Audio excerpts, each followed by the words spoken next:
The morning sun reflected off the massive hull of the U.S. Constellation, making the old aircraft carrier shine like a beacon in the New Seattle harbor. Thomas Reed stood at his usual spot on the deck, his weathered hands resting on the rails as he watched the first visitors of the day approach the gangway. At 78, he had spent more years as the ship's curator than he had spent alive during its active service. Another beautiful day at the office, he muttered to himself, smiling as he heard the excited chatter of schoolchildren floating up from below. These days, most kids came to see the newer exhibitions, the holographic space battles, and the virtual reality combat simulators. But Thomas knew the real treasure was the ship itself. The Constellation wasn't just any museum piece. Unlike other retired vessels that had been gutted and turned into hollow shells, this Nimitz-class carrier had been maintained in working order. It was part of the Heritage Preservation Act of 2389, which required at least one ship of each class to be kept in operational condition. Most people thought it was a waste of money, but Thomas knew better. He walked through his morning routine, checking each station and display. His footsteps echoed through the massive hangar deck where old F-35 fighters stood in perfect rows, their panels gleaming under the bright lights. Each plane was also maintained in working order, another requirement that many had questioned over the years. The first tour group of the day gathered around Mary, one of the younger guides. And here we have the last operational Nimitz-class carrier, she explained to the visitors. Though, of course, it hasn't moved from this spot in over 50 years. Thomas smiled to himself. That wasn't entirely true. Every month, when the museum was closed for maintenance, they ran all systems at low power. The massive engines still worked. The nuclear reactor, though running on minimal output, was still active. Even the aircraft elevators and catapults were tested regularly. It was his little secret, shared only with a handful of certified maintenance crews.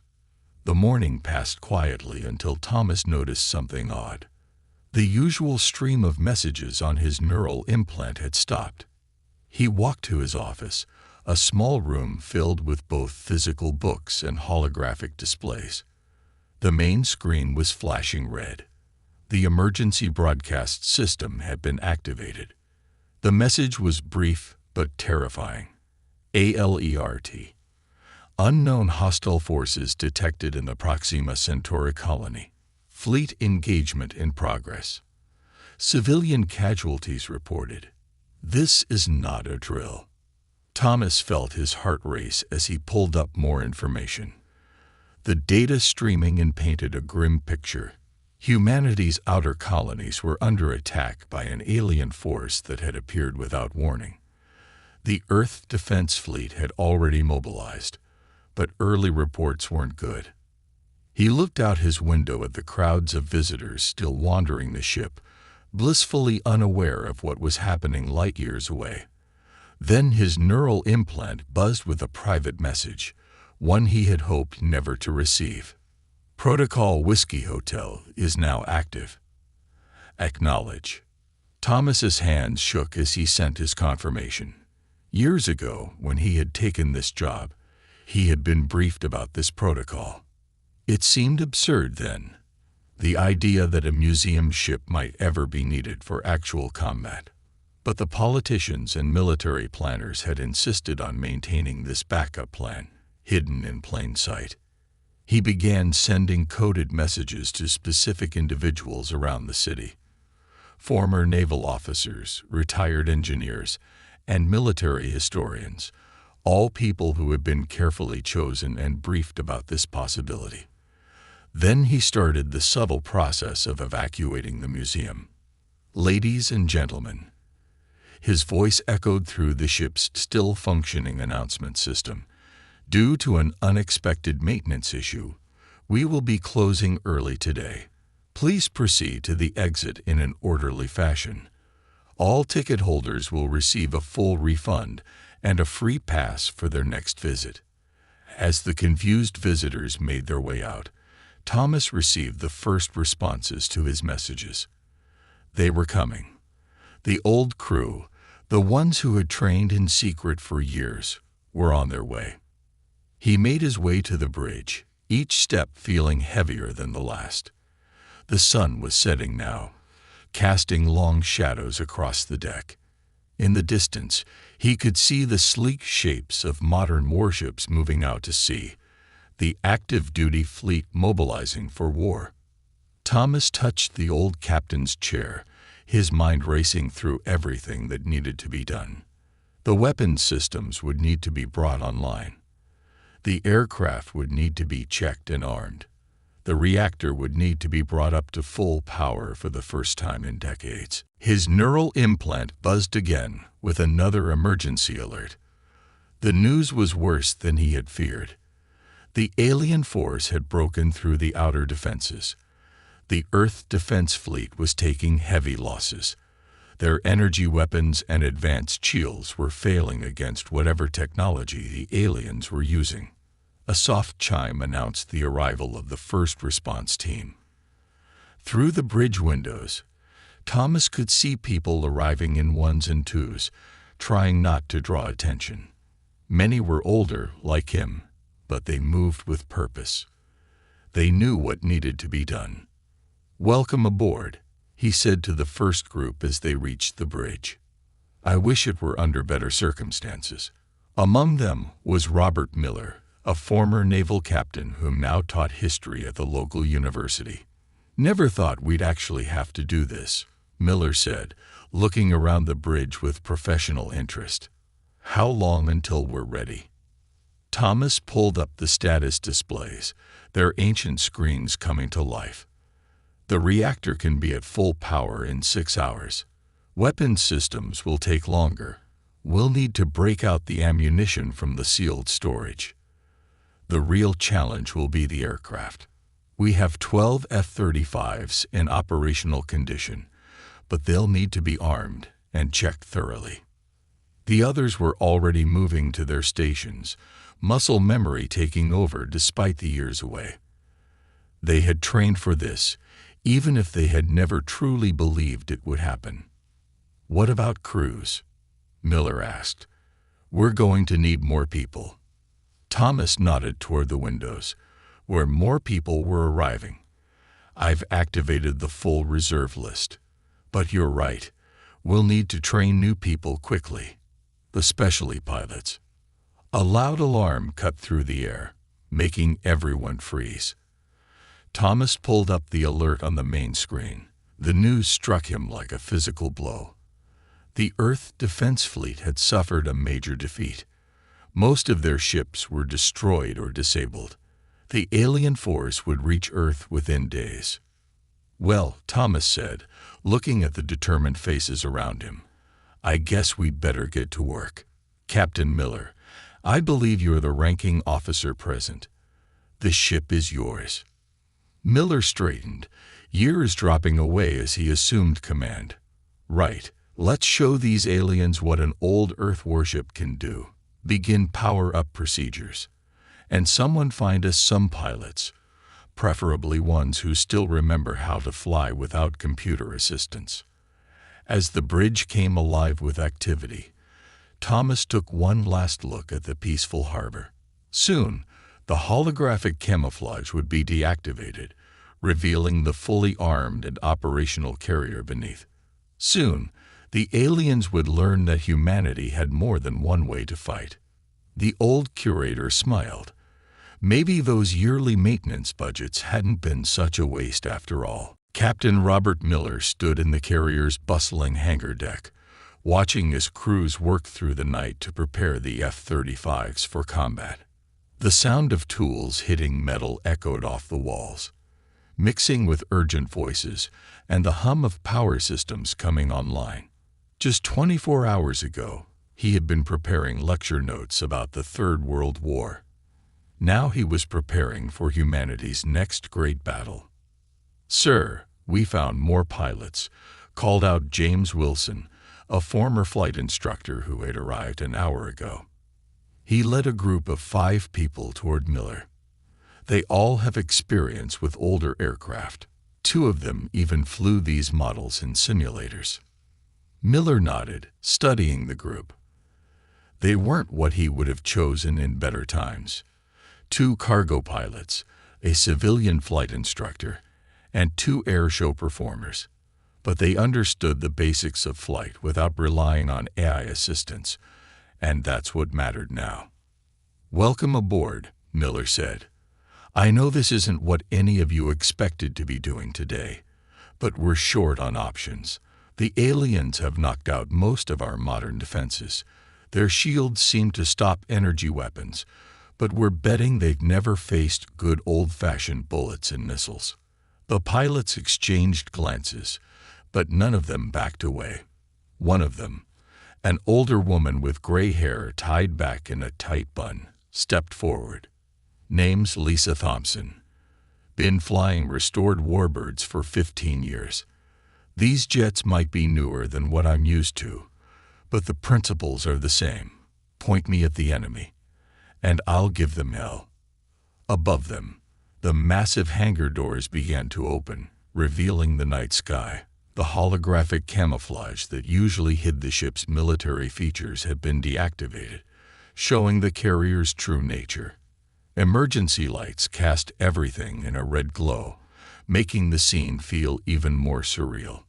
Thomas Reed appeared from behind a fighter, his face tired but determined. "Captain, we've got the ammunition stores opened. Crews are loading the planes now.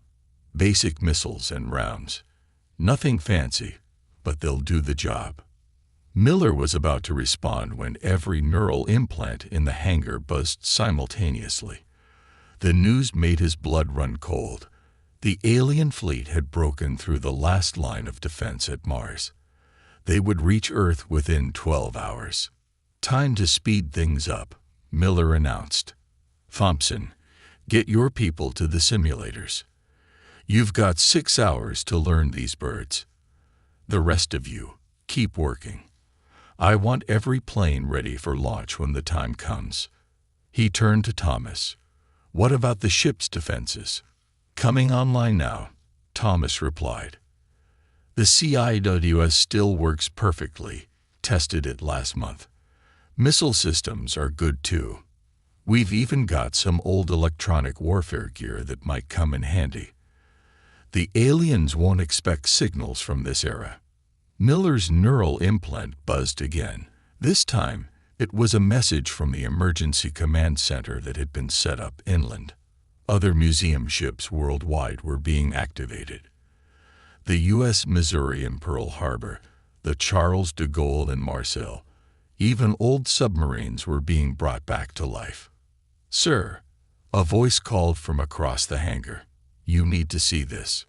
Miller and Thomas hurried over to where a group had gathered around a video feed. It showed the space battle above Mars. The alien ships were sleek and powerful, their energy weapons cutting through space. But something caught Miller's eye. "Play that back," he ordered. "Slow it down." The footage replayed, showing an alien ship destroying an Earth vessel. But just before the Earth ship exploded, a conventional missile had slipped through. The alien shields had flickered oddly around the projectile. "They're shields," Miller said slowly. "They're tuned for energy weapons. They might not stop physical projectiles as effectively." He turned to Thomas. "Did you see that?" The old curator was already nodding. "That's why they kept us operational. The military planners suspected we might face enemies with defenses like these. Sometimes the old ways are the best ways." The next few hours passed in a blur of activity. The pilots ran simulation after simulation, learning to handle the jets without modern AI assistance. Maintenance crews worked frantically to prepare every weapon system. More volunteers arrived. Former military, museum staff, even civilians with useful skills. Miller walked the ship with Thomas, checking each station. The massive carrier was coming alive around them. The nuclear reactor was now at full power, steam building in the catapults. Radar systems from 3 different eras were online, giving them a mix of capabilities that might confuse alien sensors. "Look at this," Thomas said, leading Miller to a storage room. Inside were crates of old radio equipment. No quantum communication, no FTL signals, just basic radio waves. "Bet the aliens won't be monitoring these frequencies." Miller smiled for the first time in hours. "Bring it all online. We'll coordinate with the other museum ships. They won't expect a bunch of antiques to have any fight left in them." They reached the bridge just as dawn was breaking. The view outside was terrifying. Bright flashes lit up the sky as the alien fleet engaged Earth's remaining defenses. Modern warships were falling quickly, their advanced weapons useless against the enemy's shields. "Captain," called out the radar operator, "multiple bogies entering atmosphere. They're heading for major cities." Miller took a deep breath and sat in the captain's chair. "Start launch preparations. Get those fighters ready. And someone wake up the gun crews. Let's see if these aliens can handle a taste of 20th century firepower." Thomas watched as the bridge crew worked with growing confidence. The old ship's systems might have been outdated, but they were robust and reliable. No complex AI to hack, no quantum fields to disrupt, just solid engineering and human skill. "Sir," called out the communication officer, "we're picking up signals from other museum ships. They're all reporting ready. The Missouri is already engaging alien craft in Hawaii." "Good," Miller said. "Tell all hands to prepare for combat. We're about to remind everyone why they kept these old ships around." He looked at Thomas. "Thank you for keeping her ready all these years." Thomas nodded, his eyes bright. "Just doing my job, Captain. Though I never thought we'd actually need her like this." The first alien ship appeared on their radar, heading straight for New Seattle. It was time. Miller pressed the ship-wide communication button, his voice echoing through every compartment of the massive carrier. "All hands, this is the captain speaking. In a few minutes, we're going to show these aliens something they've never seen before. How Earth fought wars before we had fancy energy weapons and quantum shields. Every system on this ship was built to be tough, reliable, and deadly. The aliens think they've won because they beat our modern fleet. They don't know about us yet. Let's introduce ourselves." He nodded to the flight control officer. "Launch the first wave. Let's make history proud." The deck of the U.S. Constellation shook as the first F-35 thundered down the catapult. Lisa Thompson's fighter shot forward, climbing rapidly into the dawn sky. 3 more jets followed quickly behind her, their engines roaring in a way that hadn't been heard over New Seattle for decades. Thomas Reed watched from the bridge, his heart pounding as the old carrier launched its first combat mission in over 50 years. Behind him, Captain Miller was coordinating with the other museum ships through the ancient radio systems. "Missouri reports success in Hawaii," the radio operator called out. "Their old shells went right through the alien shields. They've already taken down 2 enemy ships." Miller nodded, but his attention was on the radar screen. A large alien vessel was descending through the clouds, heading straight for the city. Its sleek shape reminded him of a massive manta ray, glowing with strange energies. "All fighters, this is Constellation." Miller spoke into the radio. "Enemy vessel at 12 o'clock high.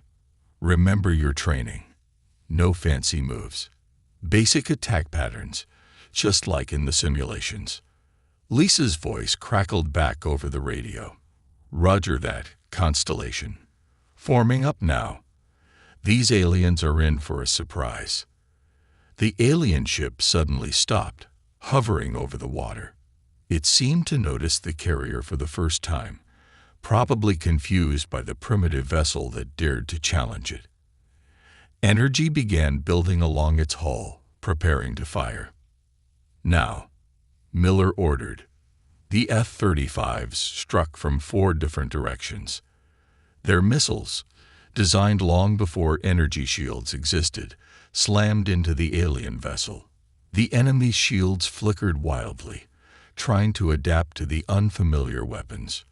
More missiles followed, and then the fighters swept in with their guns. Direct hits.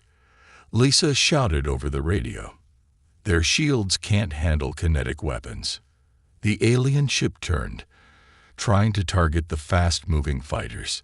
Its energy weapons lit up the sky, but the F-35 pilots used the low clouds for cover, attacking and disappearing like wasps harassing a larger animal. Thomas gripped the bridge railing as the alien vessel turned toward the constellation. "Here they come," he muttered.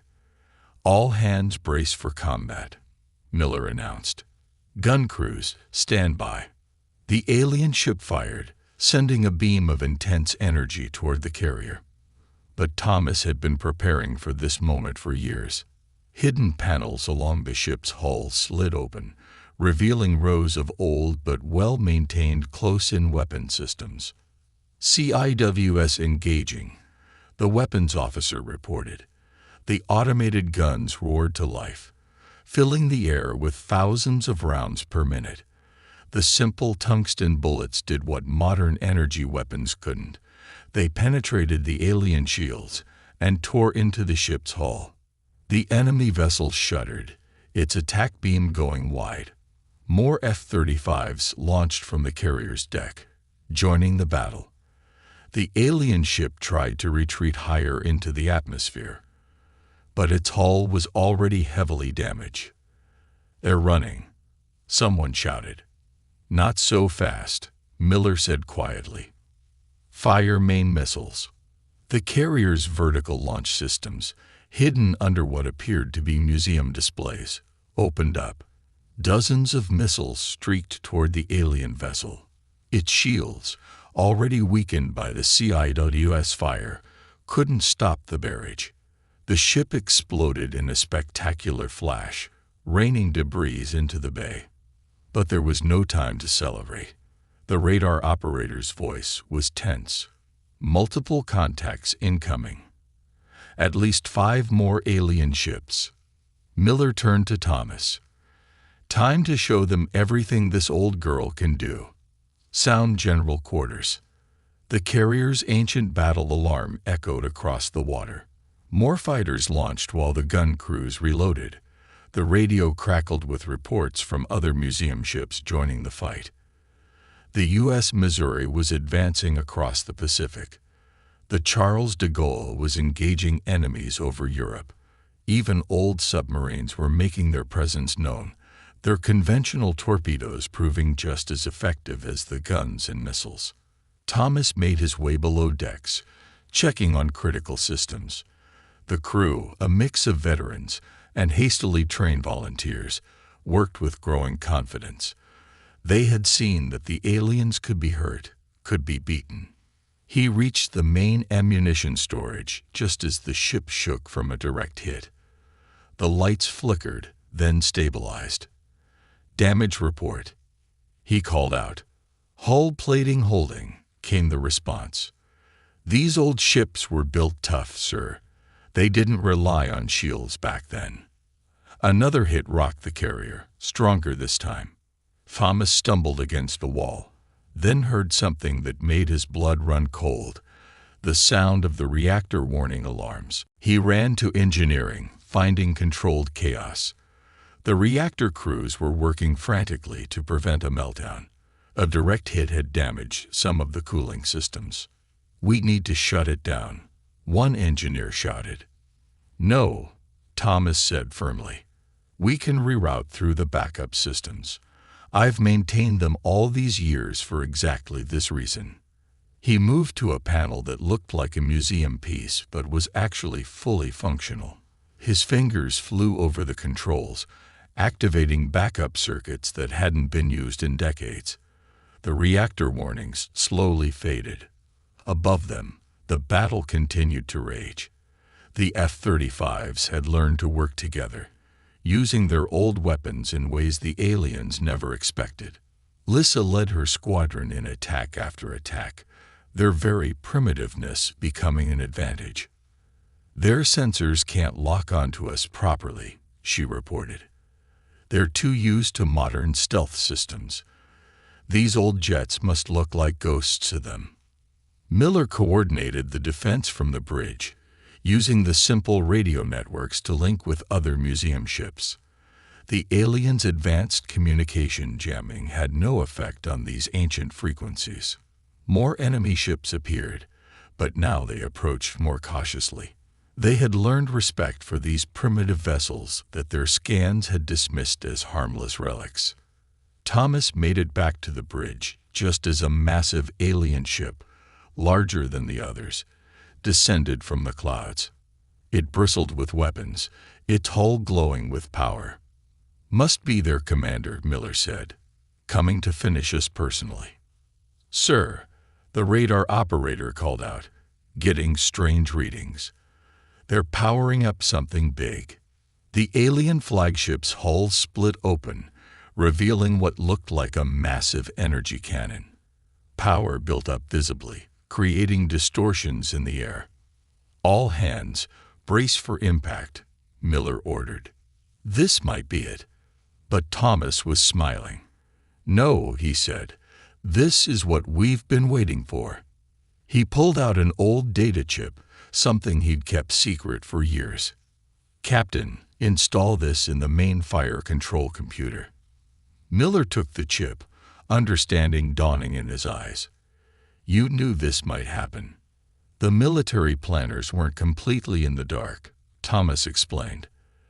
"They had theories about advanced aliens, about energy shields and weapons. That's why they kept these ships ready. And that's why they gave me this." The chip contained firing solutions specifically designed to exploit weaknesses in energy-based weapons and shields. The military had prepared for this possibility decades ago, hiding their preparations in plain sight in museum ships around the world. As the alien flagship prepared to fire its superweapon, the Constellation and its aircraft moved into position. They weren't just fighting with old weapons anymore. They were fighting with decades of hidden preparation and planning.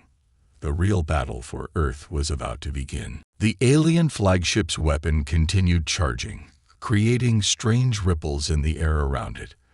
On the Constellation's bridge, Captain Miller inserted Thomas's data chip into the fire control computer. Ancient screens flickered to life, displaying targeting information that had been hidden away for decades. "Multiple firing solutions available," the weapons officer reported, surprise in his voice as he read the new data. "Sir, these targeting patterns, they're designed to create cascading shield failures." Miller nodded grimly. "Send the data to all fighters. Lisa, get your squadron into position Alpha 7. He turned to Thomas. "How long have you known about this?" 20 years, Thomas replied, watching the alien ship through the bridge windows. "They told me when I took this job. Said someday we might face enemies who relied too heavily on energy weapons and shields. That's why we kept everything working, kept it all ready." The massive alien vessel now hung directly above them, its weapon looking like a small sun about to burst. Energy readings were off the charts, threatening to overload their sensors. "All stations report ready," the communications officer called out. "Other museum ships standing by. The Missouri and 3 others are in position." Miller took a deep breath. "Execute pattern break 7. Lisa's squadron struck first, their F-35s appearing from behind cloud cover. Instead of firing directly at the alien ship, they launched their missiles in a complex pattern, creating a web of approaching weapons. The alien flagship's shields flared as it tried to track multiple threats. Its energy weapon dimmed slightly as power was diverted to defenses. That was the moment they had been waiting for. "Main batteries, fire," Miller ordered. The Constellation's missiles launched in precise sequences, their paths calculated by decades-old computers using the secret targeting data. They weren't just attacking the alien ship, they were attacking its shield generation points in a specific order. "Missouri reports ready," the radio operator called out. "Tell them to fire on my mark," Miller said, watching the alien ship closely. The massive vessel's shields were flickering wildly now, trying to adapt to the unfamiliar attack pattern. Now, from miles away, the U.S. Missouri's main guns fired. The heavy shells, guided by the same targeting data, struck the alien ship's weakened shields at precisely calculated points. More museum ships opened fire, each shot perfectly timed. The alien flagship's shields collapsed section by section, unable to handle the carefully orchestrated assault. Its energy weapon powered down as the ship diverted all power to trying to restore its defenses. "All fighters, commence attack run," Miller ordered. "Hit them with everything we've got." Lisa led her squadron through the gaps in the alien defenses. Their guns and missiles struck vital points on the massive ship's hull, causing explosions and venting atmosphere into space. But the alien vessel wasn't finished. It launched its own fighters, sleek, dart-like craft that moved with incredible speed. The battle dissolved into a chaotic dogfight above the city. "Enemy fighters approaching, bearing 270, the radar operator warned. "CIWS engaging," the weapons officer responded. The carrier's automatic guns filled the sky with streams of bullets, creating a barrier of steel that the alien fighters couldn't penetrate without being shredded. Lisa's voice crackled over the radio. "These alien pilots don't know how to dogfight. They rely too much on their technology. When that fails, they don't know what to do." She proved her point by leading an alien fighter into a classic rolling scissors maneuver, something that hadn't been used in actual combat for decades. The alien pilot, unable to depend on its advanced targeting systems, couldn't match the basic flying skill. Lisa's guns tore the enemy fighter apart. Thomas worked his way through the carrier, checking on damage and helping where he could. The old ship had taken hits, but her thick armor and redundant systems were holding. He reached the engine room just as another blast rocked the ship. "Port engine is struggling," the chief engineer reported. "These hits are adding up." Thomas moved to the control panel. "Switch to backup cooling system 3. It'll buy us more time." He had insisted on maintaining all the backup systems, even when others said it was a waste of resources. Now that dedication was paying off. Above them, the battle reached its peak. The alien flagship, its shields finally failing completely, tried to retreat higher into the atmosphere. But the museum ships had it surrounded, their old weapons proving devastatingly effective against its exposed hull. "Enemy vessel powering up its main drive," the sensor operator reported. "They're trying to escape." "Not today," Miller said firmly. "All ships, concentrate fire on their engine section. Lisa, take your squadron in close. Target their power distribution nodes." The F-35s dove through the chaos of battle, missiles streaking toward precise points on the alien ship's hull. The flagship's massive engines stuttered and died, leaving it hanging helplessly in the sky. That was when they all heard it, a transmission cutting through all frequencies. The alien ship was broadcasting in Earth languages. The transmission crackled. "We yield. Your primitive weapons, we cannot defend." "How is this possible?" Miller smiled grimly. "Sometimes the old ways are the best ways. Prepare to be boarded." The alien flagship's surrender triggered a chain reaction.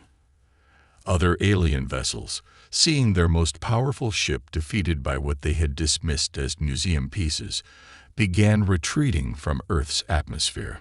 Thomas made his way back to the bridge as cleanup operations began. The carrier's deck was already being cleared to receive the alien prisoners. He found Miller studying damage reports. "The old girl held together," Miller said, looking up. "Though we'll need some serious repair work."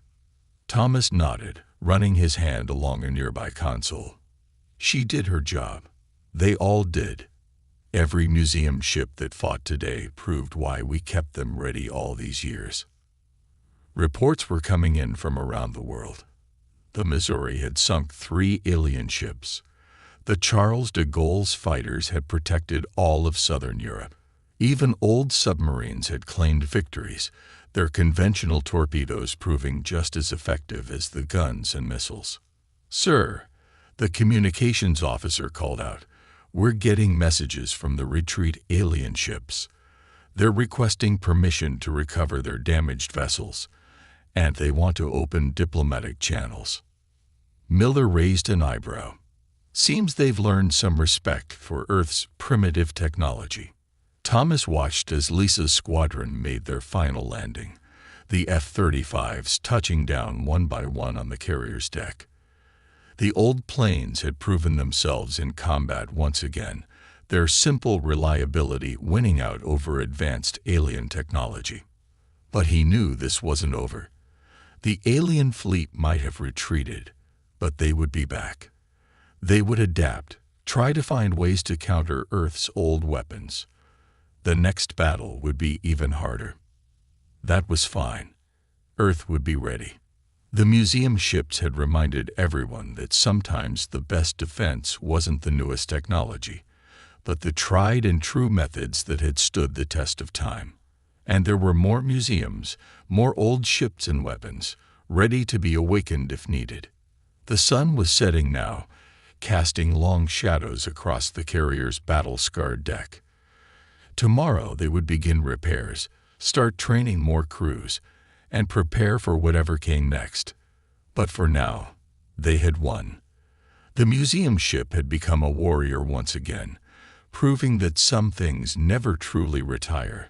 They just wait for the moment they're needed most. 2 weeks after the battle, the U.S. Constellation's deck buzzed with activity once again.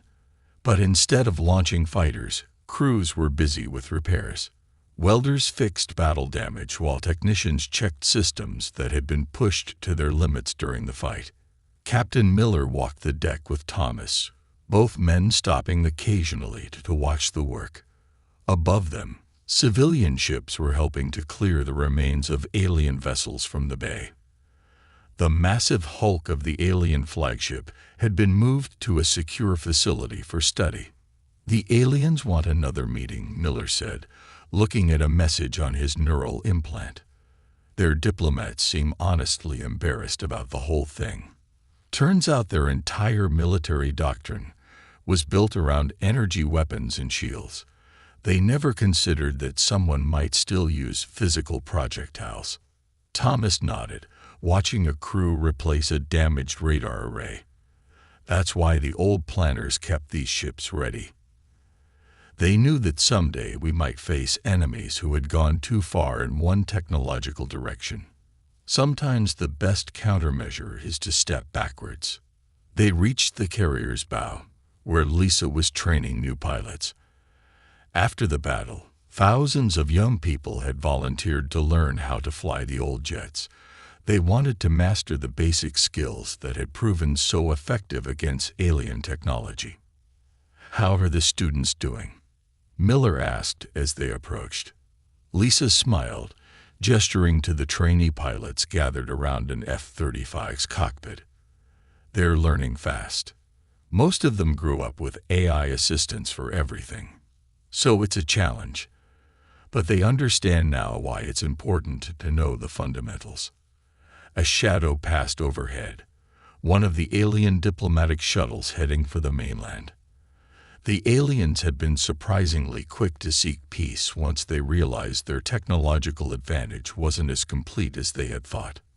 "Did you see the latest report?" Thomas asked Miller. "They found my predecessor's notes in the archives."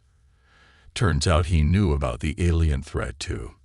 Each curator of each museum ship was part of a chain, keeping these vessels ready just in case. Miller whistled softly. How many people knew? "Not many," Thomas replied. "Just enough to keep the ships maintained, to make sure they'd be ready when needed. The best way to keep a secret is to hide it in plain sight. Nobody looks twice at a museum." They walked to the bridge, where new equipment was being installed. The carrier would keep its old systems, but they were adding modern technology too, creating a hybrid that combined the best of both worlds. "Message from the Missouri," the communications officer called out. "They're starting their patrol of the Pacific tomorrow.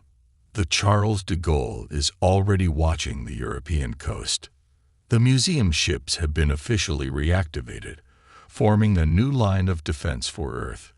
They wouldn't replace the modern fleet, which was already being rebuilt with lessons learned from the battle, but they would stand ready, a reminder that humanity had more than one way to fight."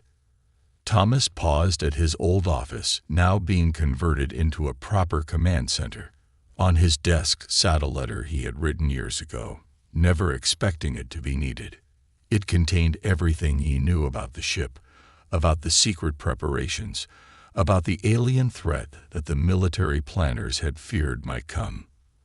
"I should have told you sooner," he said to Miller, "about the preparations, about what we really were." Miller shook his head. "You did exactly what you needed to do. If everyone had known, someone might have questioned the expense, might have pushed to decommission these ships.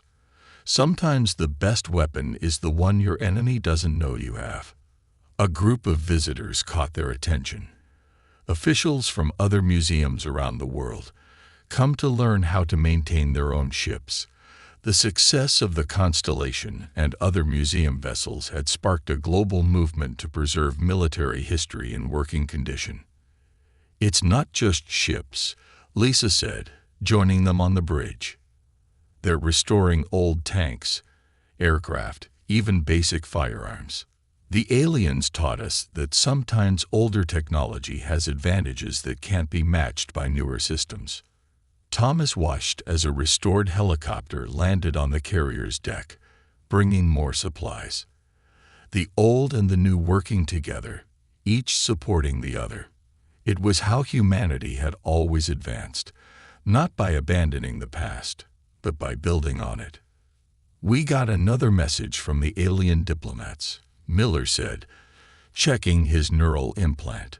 "They're asking about our other museum ships, wanting to know if they're all operational. I think we scared them more than we realized." "Good," Thomas replied. "Let them wonder. Let them look at every museum on Earth and ask themselves what other surprises we might have waiting." The sun was setting now, painting the sky in brilliant colors. Around the carrier, the lights of New Seattle were coming on. The city had survived, thanks to a museum ship that turned out to be much more than a simple display piece. Lisa excused herself to check on her pilots, leaving Thomas and Miller alone on the bridge. They stood in comfortable silence, watching the activity on the deck below. "What happens now?" Miller finally asked. Thomas smiled, looking at the new generation of crew members learning to operate the carrier's systems. "Now we keep going. We maintain the old skills alongside the new technology. We remember that every piece of our history might be useful someday." He pulled out an old key, the one he had used to lock up the museum every night for 20 years. "I won't be needing this anymore. The Constellation isn't just a museum now. She's back on active duty, ready to defend Earth again if needed." Miller took the key, understanding its significance. "We'll make sure she stays ready, and we'll make sure everyone remembers why we kept these ships all these years." As night fell, the carrier's lights came on, illuminating her battle-scared but proud silhouette. In ports around the world, other museum ships were coming back to life, their curators revealing similar preparations, similar hidden capabilities. The aliens had come expecting to face only modern technology, only the latest weapons. Instead, they had encountered the full depth of human military knowledge, preserved and maintained in museums that were much more than they appeared to be. Thomas took one last walk around the carrier before heading home. In the darkness, with the work crews gone, he could almost imagine he was back in simpler times, just a museum curator making his evening rounds. But the fresh paint covering battle damage and the new equipment being installed told a different story. The U.S. Constellation, like all the other museum ships, had proven that some things were worth preserving, worth keeping ready, not just as memories of the past, but as guardians of the future. And if Earth ever needed them again, they would be ready.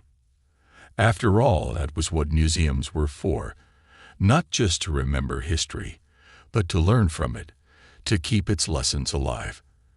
And sometimes, when the moment was right, to let that history roar back to life and remind everyone why it had been preserved in the first place.